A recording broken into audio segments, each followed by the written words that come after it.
What's good, everybody? It's your brother Mad Black, the most dangerous and the most toxic black man on the internet. The brother who told you to stay your white ass on the porch and mind your business, but you decided not to do that, and now your wife has to collect money to appeal your murder conviction. And I am black up in your face again with some more pro black commentary. So, a very interesting story has come up in the case of the murder and the murderers of Ahmaud Arbery.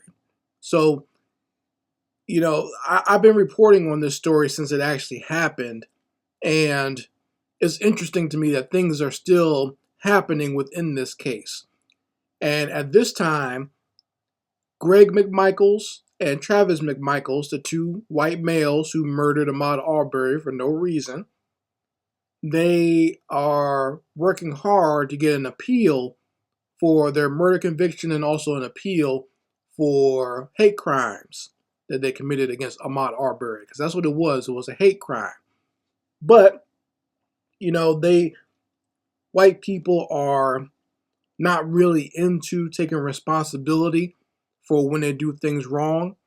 So they like to live in perpetual victimhood, right? And they always try to project that on other people, but they're the ones that truly do live in victimhood. So they feel that poor old Greg McMichaels and Travis McMichaels is being persecuted. And now the wife of Greg McMichaels is going to be, or she has already released it's not a GoFundMe, but it's called some other site. I think it's called Give, Send, Go. So it's another one of these fundraising websites where you can raise money for whatever cause you want. And Leah McMichaels, or Miss McMichaels, as I'm going to call her from now on in this video, because that's what I call her husband, Greg McMichaels. Miss McMichaels has decided that she's going to try to raise money for all the legal fees and the appeals for her husband and son. And not only that, she's trying to, I guess, raise money so she can put out an alternate story of the events that led to the murder of Ahmaud Arbery, basically trying to make it seem as if her husband and son weren't doing nothing wrong. They didn't do nothing. They were just some regular old citizens trying to protect their neighborhood. They've always been good neighbors. They've always been nice, and they were just trying to protect their neighborhood against all the break-ins. And they saw some random black guy on the block running, so they just decided to go ahead, hunt him down, and kill him, right? So, I mean, you can see some of it here. And let's look at what, Miss McMichaels looks like, because I found her look very interesting. And I actually kind of chuckled to myself the first time I saw her, because I don't remember seeing her during the trial, but I guess I wasn't watching the trial itself. I just watched the conviction and everything. So I wasn't really paying so much attention to the way she looked. But when you look at her here, you can see that she actually looks like the version of Samwise Gamgee from the animated version of Lord of the Rings. So long before Peter Jackson decided to create and do a live action version of Lord of the Rings, there was an animated version that came out in the late 70s, early 80s that I remember and cherish from my childhood. And, the hobbits were drawn in a very specific way. And that's what Miss McMichaels looks like to me. She looks like she has like the same hairstyle and the same look of Samwise from the animated version of Lord of the Rings. So that's why you saw that in the thumbnail. For those of you who are probably confused as to why I chose this thumbnail for this video. But to me, that's Miss McMichaels right there on the spot. And they got a good likeness of her in that animated movie years ago. But, I want to see if I can impart some wisdom to Miss McMichaels and a lot of the people like her, and help them understand that, just because you're white does not mean you need to butt your nose into every affair and everybody's business. Literally, all your husband and son had to do was mind their business, and they wouldn't be in prison right now.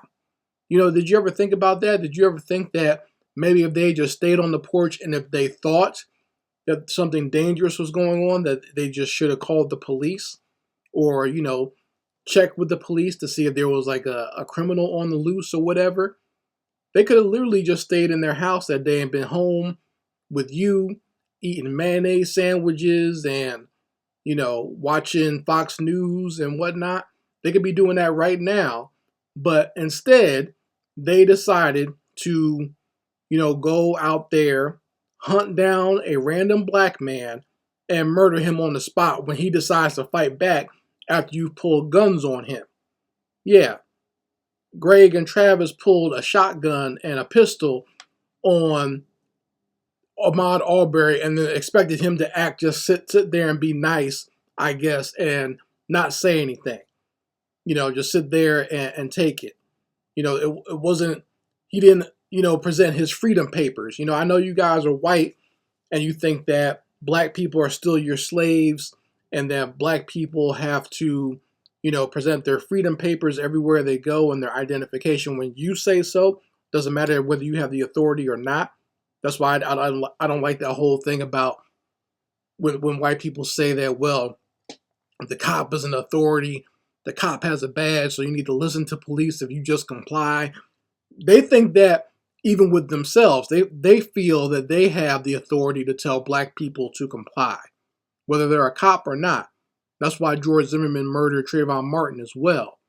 That's why, what's that chick's name? Hannah, whatever. The one that tracked that black man down after a hit and run and tried to stop him with her car and then murdered him as well. They think that you're supposed to yield to their authority, and their authority is their white skin, right? That's what they think. They feel that your life has no value, your freedom has no true value. You go and come when they say you can go and come. You can live in a neighborhood when they say you can live in a neighborhood. You walk through a neighborhood when they say you can walk through a neighborhood. Doesn't matter what you think. Doesn't matter whether you bought the house. Doesn't matter whether you own the car. Doesn't matter what property you own. Doesn't matter how much money you have in your bank account. When they pull you over or when they tell you to stop and present yourself and ask, what are you doing here? You have to sit there and tell them. That's what they think. And we see videos like this all the time where white people confront black people just for no reason. Then they always make up some weird excuse. Well, there was a series of robberies in this neighborhood. It's always a series of robberies, right? Always. That's their go-to excuse for everything. That still does not give them the right to stop you and ask questions. I know they think it does, but it does not. And, Miss McMichaels, she's trying to raise money because she says she wants people to hear her husband's and her son's side of the story. Because she claims there were lots of stuff in the trial that didn't make it into the trial, so people have a terrible idea of her husband and her son. And she wants to make sure that they get their side of the story heard, which is nonsense because everyone heard their side of the story. And they were still convicted of murder. We heard your side of the story. And we also saw the video. See, this is one thing that, well, never mind. I was about to say that they don't understand this about the law, but they know what the law is. They just disregard it because they're white, right? But what there was not getting through their thick skull, what they seem to miss and misunderstand is that whatever this person was doing, that does not give you the right to murder them. That does not give you the right to track someone down and kill them. Okay? So, I remember when the murder of Ahmaud Arbery happened, and I remember so many of you, not me, because I don't have these types of idiots on my social media, but I remember some of you out there, some of you black folks, you had your quote-unquote white friends justifying the murder of Ahmaud Arbery. A lot of your quote-unquote white friends were showing their true colors during this time period. And some of you were dumb enough to argue with them, or even dumber, some of you would repost a lot of the trash that they were talking, right? I remember this was during the time I remember when I saw somebody, one of my black friends, was, talking about the murder of Ahmaud Arbery, and then one of his quote unquote white friends gave him a video from Brandon Tatum basically saying it was okay to murder Ahmaud Arbery. Because that's what buffoons and coons and minstrels like Brandon Tatum do. They make it safe to be a bigot and to excuse the murder of black people. That's that's the only point of what Brandon Tatum does anyway. So at the end of the day, I just feel that people like the McMichaels family needs to learn and understand that minding your own business can keep you out of trouble.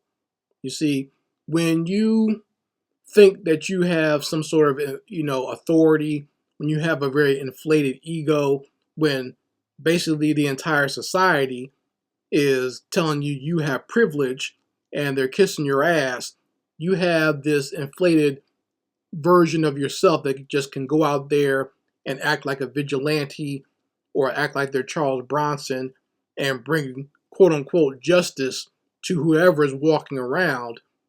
And then you act surprised when you get charged with a crime.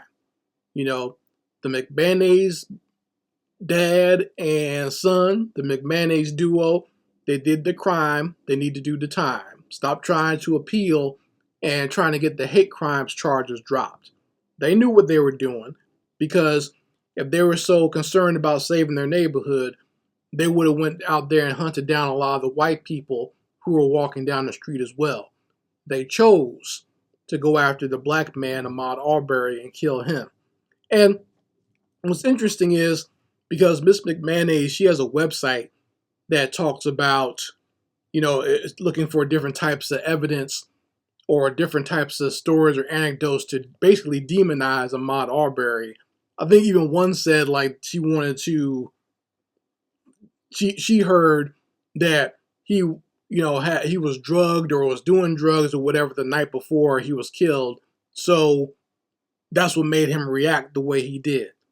It wasn't the fact that your husband and son pulled a gun on him and just pulled up on him at random.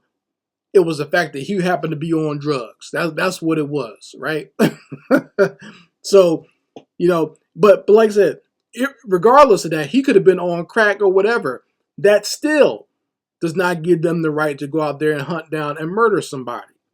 It doesn't matter what he was on the night before, if he was drunk or whatever. I don't know who's jogging after they've just done some drugs at night. You would think he'd be trying to rest and sleep it off.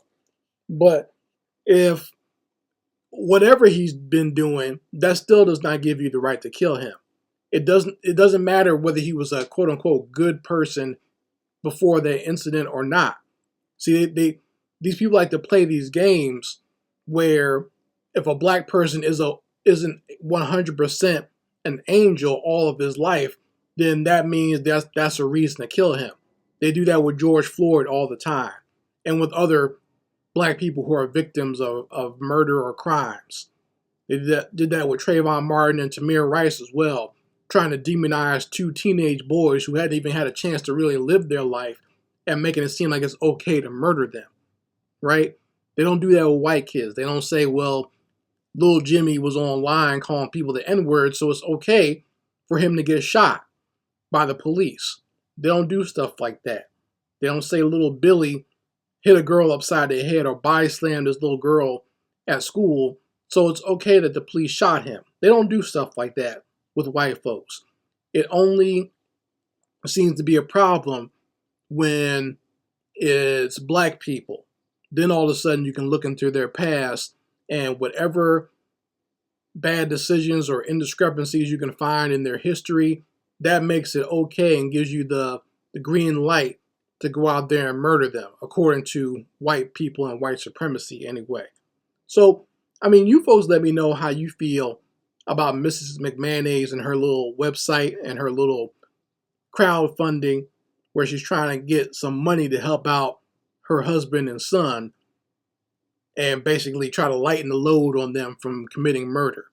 I say let them stay in there.